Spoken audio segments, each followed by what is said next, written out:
Question throw कर लेना फिर मैं। जी सर। सर क्या मामला है? आ, अभी अजमेर में 30 तारीख को हरिबौध थाना में मुकदमा दर्ज हुआ था जिसमें एक प्रॉपर्टी व्यवसायी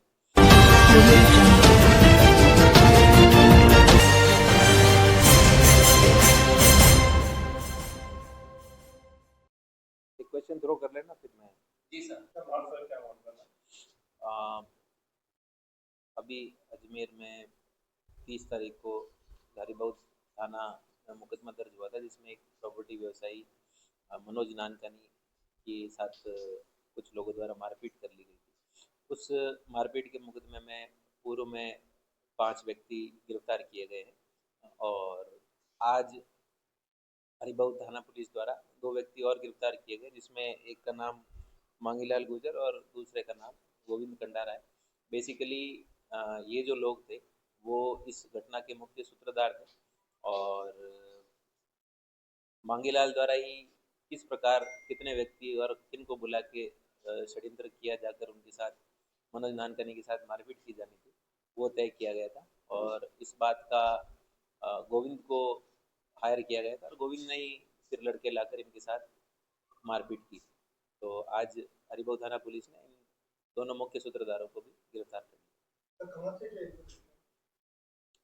पुलिस को सूचना मिली थी कि अपने हाइडआउट में छुपे हुए अजमेर के पास से ही इनको गिरफ्तार किया। सर मंशा क्या थी? मूलतः यह विवाद एक जमीन से रिलेटेड था और उस विवाद को लेते हुए जो जगदीश रावत और मनोज नानकानी के बीच जो विवाद था वो उस जमीन का एक दो बार आपस में इनके बात भी हुई थी जिसमें किसी प्रकार का विवाद होने के कारण और जगदीश रावत द्वारा फिर बाद में उस विवाद को सॉल्व नहीं होने के कारण मनोज नानकानी के साथ मारपीट की गई। अभी कुल 7 आरोपी गिरफ्तार हुए हैं। अभी और भी कई अन्य आरोपी हैं, उन सबको शीघ्र ही गिरफ्तार किया। मुख्य सूत्रधार मांगीलाल, जगदीश रावत और गोविंद है। बेसिकली ये चेन जगदीश रावत से शुरू होती है जो मांगीलाल से संपर्क करना और उसको प्रलोभन देना और फिर उसके द्वारा गोविंद और उन अन्य लड़कों को हायर किया जाना अभी तक के साक्ष्य के आधार पर प्रमाणित माना। मांगीलाल ने लगभग कितना पैसा क्या मर्डर के लिए दिया था या सिर्फ जानलेवा हमले के लिए ही इनको हायर किया था? बेसिकली क्राइम में करते समय आदमी कहाँ मारता है क्या मारता है उसको ध्यान नहीं रहता। तो वो पुलिस तो यही मान रही है कि अभी तक के साक्ष्यों से जिस प्रकार उसके साथ मारपीट हुई है तो जो हत्या का प्रयास है वो बेसिकली इससे अभी तक सामने आया है और इनके जो मूल विवाद था वो आपस में जमीन को लेकर जिससे कि इन्होंने प्री प्लानिंग के तहत ही कुछ लड़कों को इकट्ठा करके फिर इसके साथ मारपीट की। सर जो दूसरा आरोपी है जिसको हायर किया था पूरी प्लानिंग मारने करने की उसके खिलाफ कोई आपराधिक रिकॉर्ड पहले है? हाँ, जो मांगीलाल है उसने जो इसका मुख्य सूत्रधार था उसके खिलाफ 7 मुकदमे ऑलरेडी दर्ज है और जो गोविंद है उसके खिलाफ 3 मुकदमे पहले से दर्ज है।